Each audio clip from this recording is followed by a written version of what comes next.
जब हम प्राचीन भारत के बारे में सोचते हैं तो क्या ख्याल आता है? राजा, महाराजा, बड़े बड़े साम्राज्य। हाँ, वो तो है ही, लेकिन कहानी इससे कहीं ज्यादा गहरी है। ये कहानी है उन जबरदस्त आइडियाज की जिन्होंने दुनिया को देखने का नजरिया ही बदल दिया, और एक ऐसे रहस्यमयी शहर की जो अपने समय से हजारों साल आगे था। तो चलिए इस सफर पर निकलते हैं। ये बात इस पूरे सफर के एहसास को, इसके आश्चर्य और रहस्य को क्या खूब बयां करती है। सोचिए, एक तरफ तो ज्ञान की खोज में निकले राजकुमारों की कहानियां हैं, बिल्कुल परियों की कथाओं जैसी, और दूसरी तरफ एक ऐसी सभ्यता जो कांस्य युग में थी लेकिन आज के शहरों को टक्कर दे सकती थी, और फिर अचानक जैसे हवा में गायब हो गई। तो हमारी कहानी का जो पहला स्तंभ है ना, वो एक ऐसा शहरी रहस्य है जो आज भी बड़े बड़े इतिहासकारों को हैरान कर देता है। हम बात कर रहे हैं एक अविश्वसनीय रूप से एडवांस्ड, एक कांस्य युग की सभ्यता की, सिंधु घाटी सभ्यता। अब इसको थोड़ा पर्सपेक्टिव में रखते हैं, ये समझना बहुत जरूरी है। देखिए, सिंधु घाटी सभ्यता कोई अकेली नहीं थी। उस दौर में मेसोपोटामिया और मिस्र जैसी महान सभ्यताएं भी थी, और ये उन्हीं के साथ फल फूल रही थी। मतलब ये उस प्राचीन दुनिया की एक सुपर पावर थी, एक मेजर प्लेयर। जब हम हड़प्पा और मोहनजोदड़ो जैसे शहरों को देखते हैं तो दिमाग चक्करा जाता है। क्या कमाल की अर्बन प्लानिंग थी। सोचिए, ईंटें तक स्टैंडर्डाइज थी, एक ही साइज की, सड़कें एकदम सीधी, ग्रिड पैटर्न में, और तो और अंडरग्राउंड ड्रेनेज सिस्टम। ये एक ऐसी प्लानिंग थी जो अपने समय से सदियों सदियों आगे थी। कुछ चीजें तो ऐसी हैं जो हम आज के मॉडर्न सिटीज में देखते हैं। और बात सिर्फ ब्रिलियंट बिल्डर्स होने की नहीं है, ये लोग काफी प्रॉस्परस भी थे। मेसोपोटामिया तक इनका ट्रेड चलता था। लेकिन जो सबसे बड़ा रहस्य है वो ये है कि ये लोग कमाल के शांति प्रिय लगते हैं। आर्कियोलॉजिस्ट्स को खुदाई में हथियार ना के बराबर मिले हैं। ये क्या बताता है? शायद ये एक ऐसी सोसाइटी थी जो लड़ाई झगड़े से ज्यादा सहयोग को, कॉपरेशन को महत्व देती थी।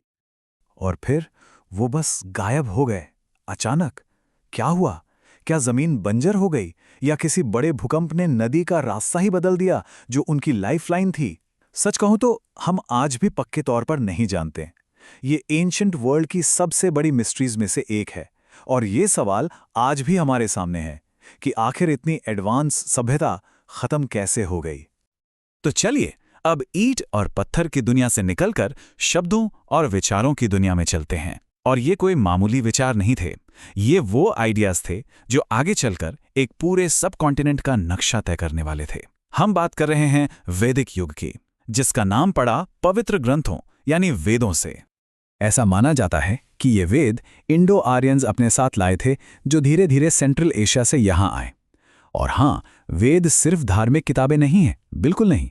इनमें कॉस्मोलॉजी से लेकर रोजमर्रा की जिंदगी तक सब कुछ है। इन्हें भजनों की तरह याद किया जाता था और एक पीढ़ी से दूसरी पीढ़ी तक पहुंचाया जाता था। सही मायनों में ये भारत की फिलोसॉफिकल फाउंडेशन बन गए। और इन्हीं ग्रंथों में से, खासकर उपनिषदों में, कुछ बहुत ही गहरे फिलोसॉफिकल आइडियाज सामने आए, जैसे कि कर्म यानी हमारे हर एक्शन का एक कॉन्सिक्वेंस होता है। धर्म यानी यूनिवर्स में हमारा एक कर्तव्य है, एक पर्पस है। और सबसे क्रांतिकारी विचार कि हमारी अपनी आत्मा, हमारा आत्मन, उस पूरी कॉस्मिक एनर्जी यानी ब्रह्म का ही एक हिस्सा है। ये वो कॉन्सेप्ट्स हैं जिनका असर आज भी पूरी दुनिया की सोच पर दिखता है।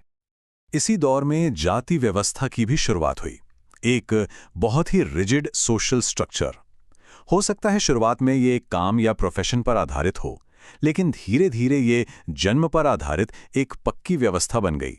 हाँ, इसने समाज में एक तरह की स्टेबिलिटी तो दी, लेकिन हजारों सालों तक ये एक ओप्रेसिव सिस्टम भी बना रहा।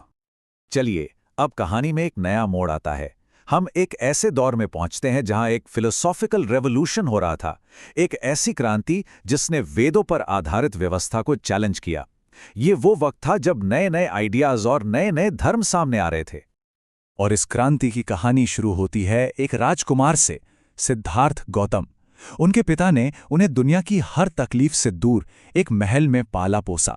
उन्होंने ये पक्का किया कि सिद्धार्थ सिर्फ ऐशो आराम और खुशियां ही देखें और उन्हें इंसानी दुख दर्द की कठोर सच्चाई की हवा तक न लगे। लेकिन एक दिन सिद्धार्थ महल से बाहर निकले और उन्होंने 4 ऐसे दृश्य देखे जिन्होंने उनकी पूरी दुनिया ही हिलाकर रख दी। एक बूढ़ा इंसान, एक बीमार इंसान, एक मृत शहीर और आखिर में एक शांत साधु। बस इन्हीं 4 मुलाकातों ने उन्हें ये सोचने पर मजबूर कर दिया कि आखिर ये दुख है क्या और इसका जवाब कहाँ मिलेगा। तो बस इन्हीं सवालों के जवाब खोजने के लिए सिद्धार्थ ने अपना महल छोड़ दिया। सालों की खोज के बाद उन्हें ज्ञान की प्राप्ति हुई, जिसे निर्वाण कहा गया, यानी दुखों का अंत, और यहीं से वो बुद्ध कहलाए।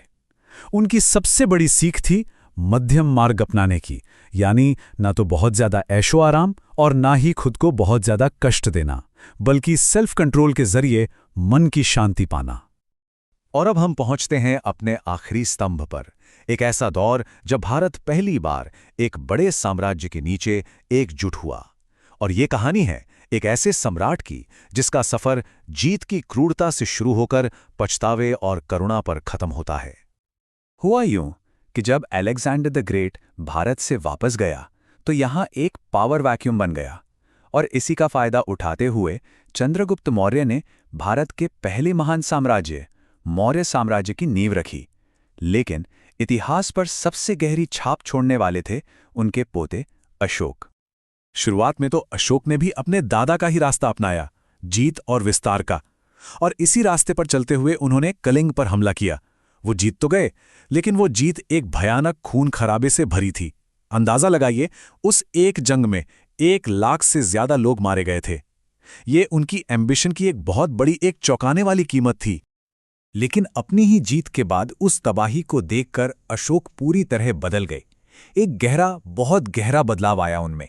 उन्होंने हमेशा के लिए युद्ध छोड़ दिया, बौद्ध धर्म अपना लिया और अपनी बाकी की जिंदगी लोगों की भलाई में लगा दी। वो क्रूर विजेता अब एक दयालु शासक बन चुका था। और सबसे बड़ी बात यह है कि अशोक ने अपने इस पछतावे को छुपाया नहीं, उन्होंने इसे पब्लिक किया।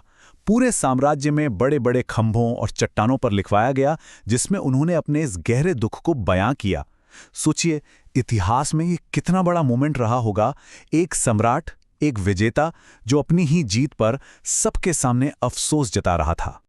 तो सिंधु घाटी के जीनियस अर्बन प्लानर्स से लेकर वैदिक युग के महान दार्शनिकों तक और सम्राट अशोक के उस बदले हुए नेतृत्व तक, ये सफर हमें क्या सिखाता है?